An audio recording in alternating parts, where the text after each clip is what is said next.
上緊大帽山啊！大帽山而家時間呢係5:05。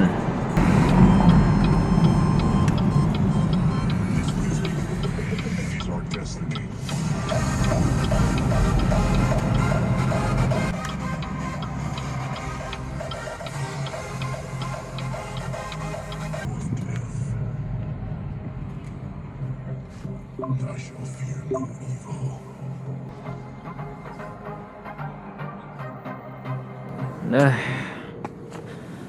就呢個 set up。OK，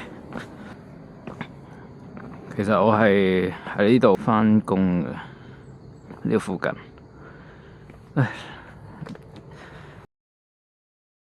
想拍呢條片嘅原因就係揮春哥呢，真係太過誇張。我俾大家睇下佢出門口係點先。佢出門口係太癲啦，完全係不受控制。咁我嚟緊呢，會唔會有啲位置可以幫到佢？我哋出門口嘅時候唔好咬親 Quincy。咁你冇辦法唔去搞佢。我而家有幾個方向嘅，第一就係零食引誘啦，第二就係同佢放電啦。因為我隻狗係一隻邊境牧羊啦，都不特止。佢本身咧其實係一個喺英國牧場嗰度領養翻嚟嘅。想當日我係喺 Birmingham， 好似好平嘅啫，淨係俾翻200幾鎊打針錢領養咗佢翻嚟。然後咧 book 機票帶佢翻香港。我懷疑佢喺機裏邊，因為佢寄倉，我懷疑佢係俾嗰啲引擎聲啊嚇親咁樣。咁翻到嚟香港之後咧，係極之不尋常。講緊係不尋常到佢會圍住你啄你啊！一開頭我哋諗住佢係因為天性嘅問題，即係佢係隻 herding dog 啊嘛。herding dog 咁佢就圍住啲羊，就當咗我哋係羊。到而家5年到啦，佢而家6歲幾啊嘛。個情況係一路都冇改善過，反而係越嚟越誇張。咁其實係好唔理想嘅，即係我哋習慣咗啦。但係其實如果有朋友嚟到我哋屋企啊，姐姐拎個垃圾膠袋，垃圾膠袋係最容易 trigger 到佢發脾氣。咁其實呢個問題我拖咗5年都未搞，而家就係一個好好嘅機會去試下解決佢。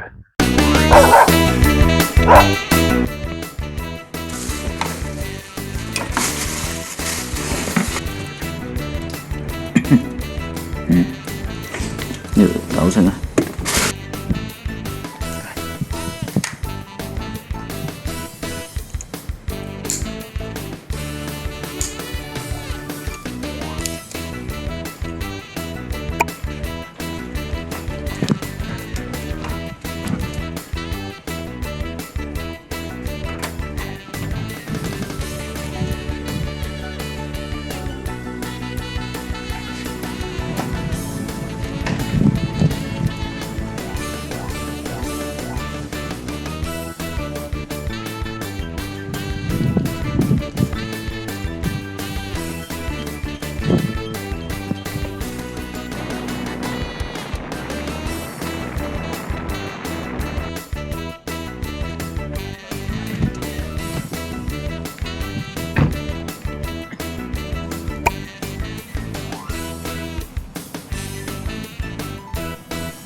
對。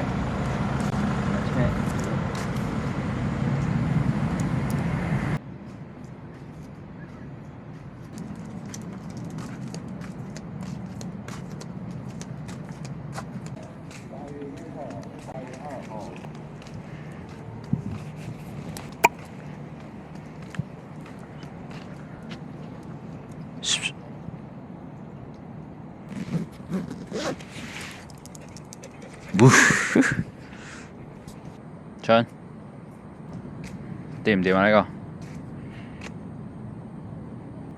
個等聞下啦，聞下就會有多啲精力。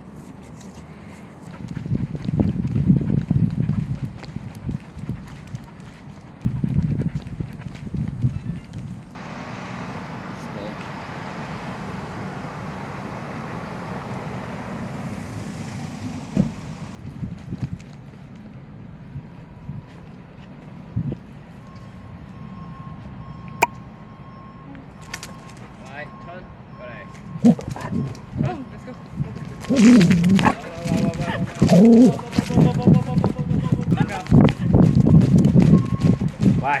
有乜嘢啊你？你咁樣同你翻屋企㗎啦，嚇親人哋啊你！上車。sorry 啊，sorry 啊。你好曳，坐低，落地，落呢度地下，落地。